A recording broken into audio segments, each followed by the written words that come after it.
Vous savez qu'on est rentré dans le mois de Sha'ban. Et le mois de Sha'ban, c'est quelque part l'odeur de Ramadan.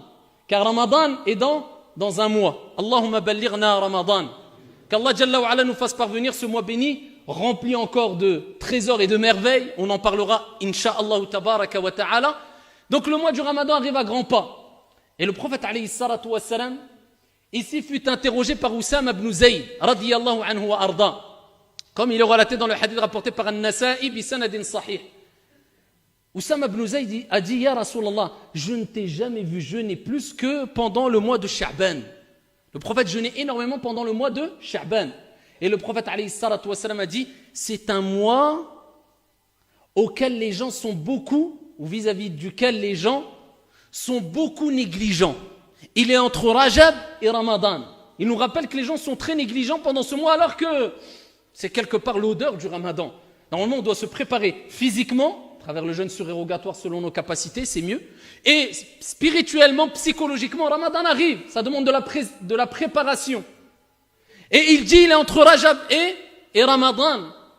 Et il dit, les œuvres sont présentées auprès d'Allah Azza wa Jal pendant le mois de Sha'ban et j'aime être en jeûne alors que mes actions sont présentées à Allah subhanahu wa ta'ala. Voilà pourquoi le prophète alayhi salatu wa salam multipliait les bonnes actions pendant Sha'ban et particulièrement as-siyam, le jeûne surérogatoire. Et dans un autre hadith, le prophète alayhi salatu wa salam a dit, la nuit de la moitié du mois de Sha'ban, donc la moitié de Sha'ban, la nuit de la moitié du mois de Sha'ban, Allah tabaraka wa ta'ala pardonne à tous ses serviteurs, sauf à celui qui est tombé dans le grand shirk, ou bien deux personnes qui sont en conflit, qui ne se parlent pas.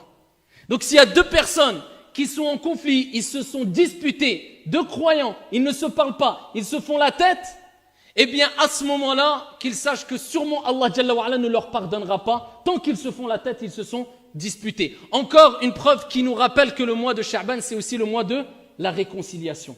As-sulhu bayna an-nas, c'est quelque chose qui est demandé. Allez se réconcilier. La moitié de Sha'ban, Allah il te pardonne tout sauf si tu as un conflit avec quelqu'un. Et le meilleur, c'est celui qui fait le premier pas. Si tu as fait les causes, ou s'il y a une raison vraiment valable, shar'an, que tu t'éloignes d'une personne, ça c'est autre chose. Mais sinon, la règle de base, c'est l'union, et tu dois faire le premier pas pour la réconciliation. Ça, c'est parmi les énormes bienfaits que renferme le mois de Sha'ban. Donc, multipliez les bonnes actions, insha'Allah ta'ala, et qu'Allah tabaraka wa ta'ala accepte de nous toutes et tous nos œuvres salutaires pendant le mois de Sha'ban et pendant Ramadan, insha'Allah ta'ala.